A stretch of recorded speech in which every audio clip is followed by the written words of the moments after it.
राजकीय आयुर्वेदिक चिकित्सालय मेरठ में हर दिन हर किसी के लिए आयुर्वेद कार्यक्रम का सफल आयोजन। डॉक्टर ऋतु सांगवान, प्रभारी चिकित्साधिकारी धनपुर, मेरठ राजकीय आयुर्वेदिक चिकित्सालय परिसर में आए हुए रोगियों को बताया गया कि आयुर्वेद पर्यावरण को आत्मसात करते हुए मानव जीवन के साथ साथ पशु और पौधों को भी लाभ पहुंचाता है। पौधों से होने वाले लाभ से मनुष्य का जीवन निरोगी रहता है। प्रधानमंत्री नरेंद्र मोदी के नेतृत्व में भारत वसुधैव कुटुंब के सिद्धांत में विश्वास करते हुए आयुर्वेद को आगे बढ़ाते हुए हर दिन सबके लिए आयुर्वेद को पूरे भारत में बढ़ावा दिया गया है। 8वां आयुर्वेद दिवस की थीम हर दिन सबके लिए आयुर्वेद ने देश भर में 8वें राष्ट्रीय आयुर्वेद दिवस के संबंध में आयुर्वेद के देवता भगवान धन्वंतरि के सम्मान में पूरे भारत में आयुर्वेद दिवस मनाया जा रहा है। आयुर्वेद को लोकप्रिय बनाने के उद्देश्य से आयुष विभाग द्वारा दिए गए निर्देशानुसार डॉक्टर ऋतु सांगवान द्वारा पर्यावरण की भलाई को बढ़ावा देने के लिए आयुर्वेद की आम औषधीय पौधों के गुणों को प्राथमिक विद्यालय बड़ला किला परीक्षितगढ़ मेरठ में छात्र छात्राओं और शिक्षकों के लिए जन जागरूकता अभियान चलाया व आयुर्वेद की मुख्य विशेषताओं का व्याख्यान किया। औषधीय पौधे नीम, अर्जुन, अमरूद, तुलसी, अशोक, गुड़हल, जामुन, आम आदि से होने वाले लाभ को बताया और इनको प्रयोग में कैसे ले इसके विषय में भी जानकारी दी। इस मौके पर मौजूद लोगों व ग्रामीणों ने डॉक्टर द्वारा दी गई संपूर्ण जानकारी का पूरा लाभ उठाया। रेड ब्लड सेल दोनों का हम बहुत अच्छा दोनों को बढ़ाने में प्रयोग किया जाता है। दूसरा, बाबा जिसको शुगर होती है वो आम के पत्ते, अमरूद के पत्ते, बेल पत्तर के पत्ते, करेले के भी पत्ते ले ले थोड़े से, ठीक है। इन सब चीजों का नीम के पत्ते भी ले ले, इनको सुखा के छांव में और इनको पीस के पाउडर बना के इसका आधा चम्मच सुबह शाम प्रयोग में ले और इनको उबाल के इसका काढ़ा भी बना सकते हैं। वो 15 से 20 ml 1 कप पानी में ले तो ये हमारे शरीर की बहुत सारी बीमारियों को खत्म करने का काम करता है। तो बस यही है बाबा। राजकीय आयुर्वेदिक चिकित्सालय धनपुर मेरठ से हूँ। आयुष विभाग की तरफ से आयुर्वेद के बारे में जो हम नेचुरल तरीके से आयुर्वेद को प्रयोग करेंगे उसके बारे में आज मैं एक्सप्लेन करने जा रही हूँ। उसके अलावा जो मोटे अनाज है जो हम सब लोग घर में प्रयोग करते हैं उससे हम कैसे मल्टीविटामिन ले सकते हैं उस चीज़ को आप लोगों को समझाने जा रही हूँ। इस समय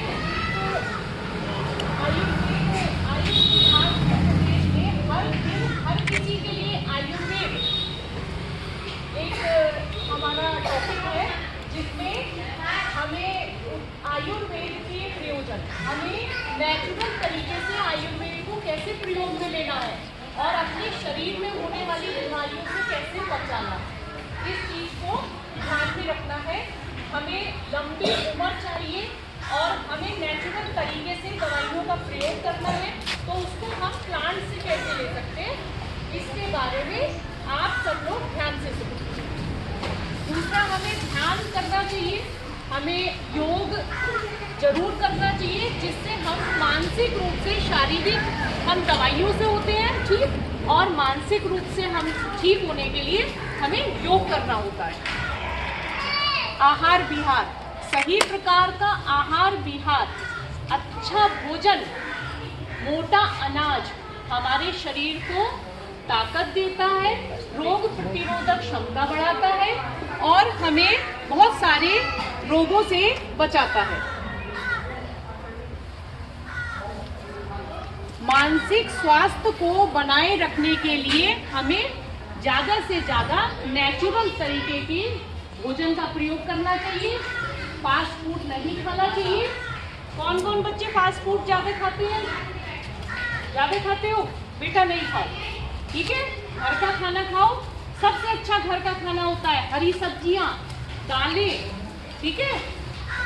और जो मम्मी बनाती है घर में अलग अलग तरह की रोटियां, ठीक है, वो सबसे अच्छा खाना होता है।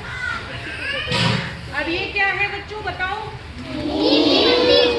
अब ये बताओ, नीम हमारे किस किस काम में आता है? दवाई के काम आता है। नीम की, बेटा देखो ये पेड़ लगा है नीम का, नीम की जड़ होती है, नीम की जड़ भी हम प्रयोग में लेते हैं। नीम की जो ये ऊपर लेयर है उसकी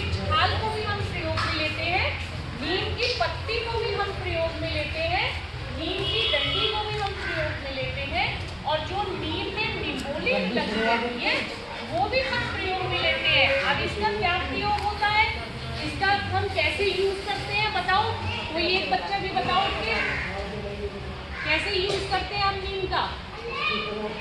किसी को शरीर में खुजली होती है, कोई दाने होते हैं, तो आज तक किसी के मम्मी पापा ने यूज करवाया है नीम? बताओ बेटा। हाँ हाँ, वेरी गुड। अच्छा, क्लैपिंग करो सब लोग। किसी को भी शरीर में चर्म की दिक्कत होती है, खुजली होती है, दाने होते हैं, बालों में डैंड्रफ होती है, रूसी जिसको बोलते हैं, कोई भी प्रकार की समस्या होती है तो उसमें नीम का प्रयोग करने से हमारी वो समस्या खत्म हो जाती है। उसमें हम नीम के पत्तों को तोड़ेंगे और नीम के पत्तों को पानी में उबालेंगे। जब वो पानी आधा रह जाएगा तो उसको हमसे काढ़ा बोलते हैं, उसको बोलते हैं काढ़ा। तो वो काढ़ा पी जाएगा और उसको पूरे शाम 15 से 20 ml एक कप पानी में डाल के हमें पीना भी है, उससे हमें नहाना भी है और उसमें हमें अपने कपड़ों को भी डिप करना है।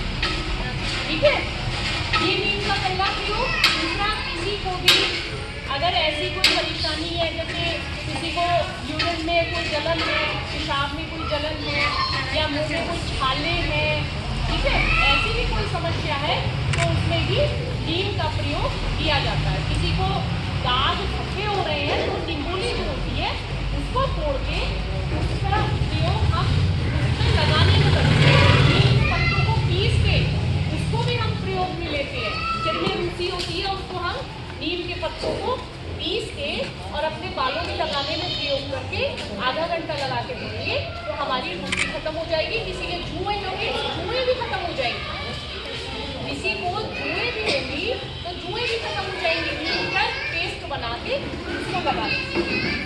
दूसरा बेटा ये क्या है? अब ये बताओ, अमरूद खाने से क्या मिलता है आपको बॉडी? अमरूद में कैल्शियम होती है, भरपूर कैल्शियम है ये हमारे लिए, मल्टीविटामिन भी है ये, ऑक्सीडेंट भी है ये। इसके पत्ते भी हमारे प्रयोग में लाएंगे तो पत्ते भी काम करेंगे। आपने सुना है मधुमेह, सुना है? किसी को डायबिटीज होती है, सुना है? कि शुगर हो गई है, कभी सुना हो? मधुमेह हो गया किसी को, तो बेटा उसमें इसके पत्तों को, बेल पत्थर के पत्तों को, नीम के पत्तों को, इन सबको मिला के पानी में उबाल लो और उबालने के बाद जब आधा रह जाए तो उस पानी को एक कप पानी में 15 से 20 ml मिला के और उसका प्रयोग करने से शुगर का लेवल भी कंट्रोल होता है। इसके पत्तों को पीस के पाउडर भी, इसको छाँव में हम सुखा लें उनके पत्तों को और उसके बाद रख लें और इन सब पत्तों को, नीम के पत्ते, बेल पत्तर के पत्ते, अमरूद के पत्ते, इन सब पत्तों को सुखाने के बाद इसका पाउडर बना के आधा चम्मच सुबह शाम पानी के साथ प्रयोग करने से भी हमें